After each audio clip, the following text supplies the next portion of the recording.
ವಿಧಾನಸಭಾಧ್ಯಕ್ಷ ಯುಟಿ ಖಾದರ್ ಪ್ರತಿನಿಧಿಸುವ ಕ್ಷೇತ್ರದಲ್ಲಿರುವ ನಗರ ಸ್ಥಳೀಯ ಸಂಸ್ಥೆಗಳ ದುಸ್ಥಿತಿಗೆ ಬೆಳಕು ಚೆಲ್ಲುವ ವಿಡಿಯೋ ಸಾಮಾಜಿಕ ಜಾಲತಾಣದಲ್ಲಿ ವೈರಲ್ ಆಗಿದೆ. ಮಂಗಳೂರಿನ ಉಳ್ಳಾಲದಲ್ಲಿ ಬಾಗಿಲನ್ನೇ ಹಗ್ಗದಿಂದ ಕಟ್ಟಿ ಚಾಲಕ ಕಿಟಕಿ ಮೂಲಕ ನುಸುಳಿ ವಾಹನಕ್ಕೆ ಹೋಗುತ್ತಾನೆ. ಹೀಗೊಂದು ವಿಡಿಯೋ ಸಾಮಾಜಿಕ ಜಾಲತಾಣದಲ್ಲಿ ಹರಿದಾಡುತ್ತಿದೆ.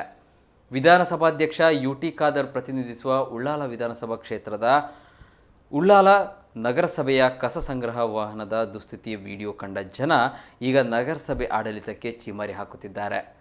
ಕಸದ ವಾಹನವನ್ನು ಚಾಲಕ ಹಗ್ಗ ಕಟ್ಟಿ ಡೋರ್ ಮುಚ್ಚಿದ ಬಳಿಕ ವಾಹನದೊಳಗೆ ನುಸುಳಿಕೊಂಡು ಚಾಲಕ ಸೀಟಿನಲ್ಲಿ ಕುಳಿತು ವಾಹನ ಚಲಾಯಿಸಬೇಕಾದ ಅಸಹಾಯಕ ಸ್ಥಿತಿ ನಿರ್ಮಾಣವಾಗಿದೆ.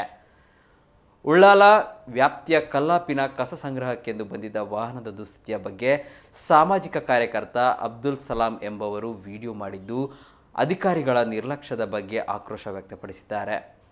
ಅಪಾಯಕಾರಿ ಸ್ಥಿತಿಯಲ್ಲಿ ವಾಹನವಿದ್ದು ಅದೇ ವಾಹನದಲ್ಲಿ ಕಸ ಸಂಗ್ರಹಕ್ಕೆ ಕಾರ್ಮಿಕರು ತೆರಳುತ್ತಾರೆ. ಈ ರೀತಿಯ ಅಪಾಯಕಾರಿ ವಾಹನಕ್ಕೆ ಅಪಘಾತವಾದರೆ ಯಾರು ಹೊಣೆ? ಕಾರ್ಮಿಕರ ಪ್ರಾಣಕ್ಕೆ ಬೆಲೆ ಇಲ್ಲವೇ? ಅಧಿಕಾರಿಗಳು ಶಾಸಕ ಯುಟಿ ಖಾದರ್ ಕೂಡಲೇ ಎಚ್ಚೆತ್ತುಕೊಳ್ಳಬೇಕು ಎಂದು ಸ್ಥಳೀಯರು ಆಕ್ರೋಶ ವ್ಯಕ್ತಪಡಿಸಿದ್ದಾರೆ. ಇನ್ನು ಈ ಬಗ್ಗೆ ಉಳ್ಳಾಲ ನಗರಸಭೆಯ ಪ್ರಭಾರ ಪೌರಾಯುಕ್ತೆ ವಾಣಿ ವಿ ಆಳ್ವ ಪ್ರತಿಕ್ರಿಯೆ ನೀಡಿದ್ದು, ಈ ವಾಹನ 7 ವರ್ಷಗಳ ಹಳೆಯದಾಗಿದ್ದು ದುಸ್ಥಿತಿ ಮಾಡಲು ಅಸಾಧ್ಯವಾಗಿದೆ. ಹೊಸ ಆಟೋ ಟಿಪ್ಪರ್ ವಾಹನ ಖರೀದಿಗೆ ಟೆಂಡರ್ ಪ್ರಕ್ರಿಯೆ ಆರಂಭಿಸಲಾಗಿದೆ. ಈ ಬಗ್ಗೆ ಶಾಸಕ ಖಾದರ್ ಗಮನಕ್ಕೂ ತರಲಾಗಿದೆ ಎಂದು ಹೇಳಿದ್ದಾರೆ. ಒಟ್ಟಿನಲ್ಲಿ ವಿಧಾನಸಭೆಯ ಸಭಾಧ್ಯಕ್ಷರ ತವರು ಕ್ಷೇತ್ರದಲ್ಲಿ ಆಡಳಿತ ವ್ಯವಸ್ಥೆ ಅವ್ಯವಸ್ಥೆಯ ಗೂಡಾಗಿದ್ದು ಜನ ಛೀಮಾರಿ ಹಾಕುತ್ತಿದ್ದಾರೆ.